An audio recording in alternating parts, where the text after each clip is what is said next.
I've created quite a few setups in my time, but this is the most exciting one yet.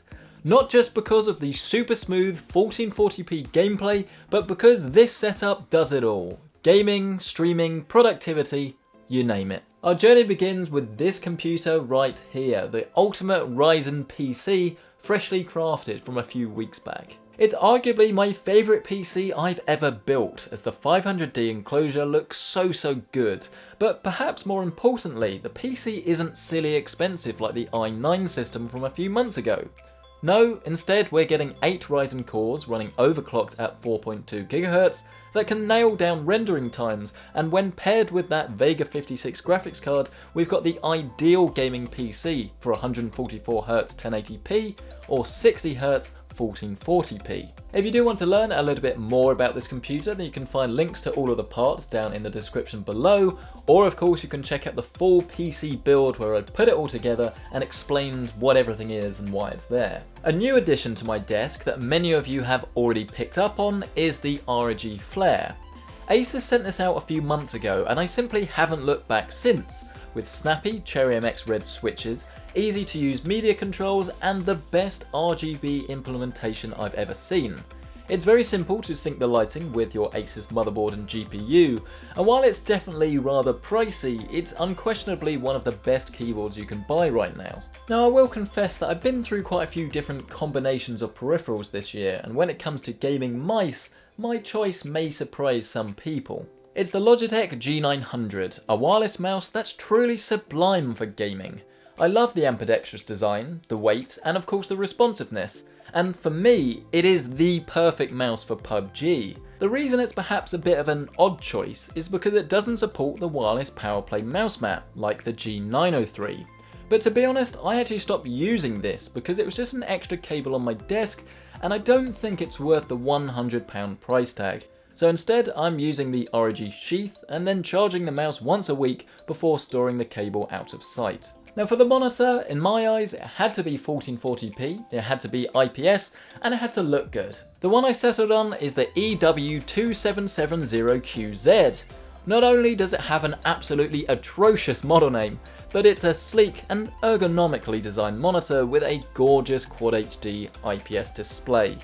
Colours pop and contrast is excellent, with games like Fortnite looking simply stunning. I picked a monitor that would also work wonders for productivity with things like video editing and photography, but if you are a purebred gamer, then you can also consider a 144Hz 1080p monitor, with my personal pick being the AOC G2590PX. And you can find my full review of this in the top right hand corner of your screen. Now let's talk speakers, because I've had so many people asking about the RGB things that I have on my desk for the last few months.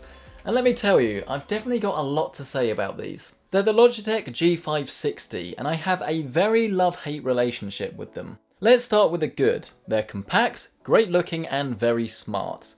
The RGB lighting fires at the back of each speaker, and it's bright and vivid, but when used with a soft white bias light, they really help your eyes to become less tired in those late night PUBG sessions.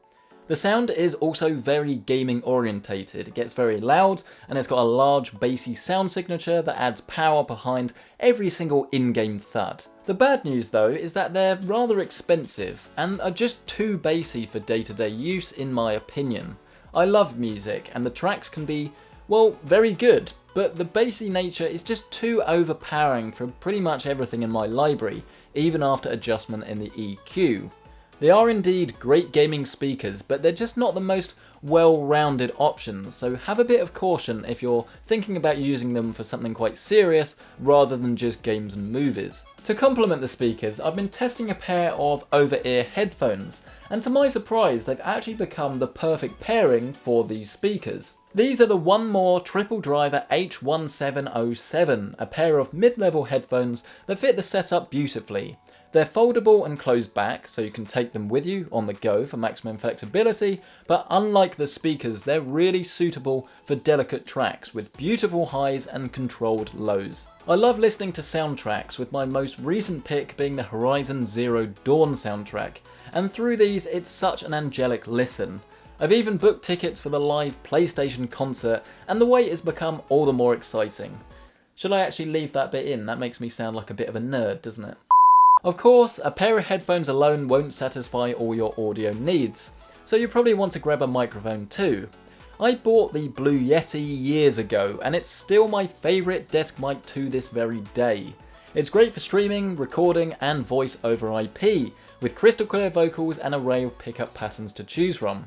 It also looks fantastic on your desk, works over USB, and can be easily mounted to an arm if so desired. On top of all of this, you've probably already noticed my lamp with its ominous coloured glow, and the chair with its racing leather style. But I've actually already covered both of these in detail in a previous setup, so if you do want to learn more, check the links below or click the card in the top right hand corner. So then, this is the Ryzen gaming setup. What do you guys think? If you want to learn more or check out current pricing, then the links are all down in the description below. I'm really happy with this one because it strikes quite a nice balance between price and performance and features. You've pretty much got everything covered here, but let me know in the comment section with any changes you would make. Like this video if you like it, dislike it I guess if you did not. Do get subscribed for more videos just like this, and of course check the end screen for some more setups or PC builds if that's what you want to check out. But as always, a massive thank you for you guys for watching, and I'll see you in the next one.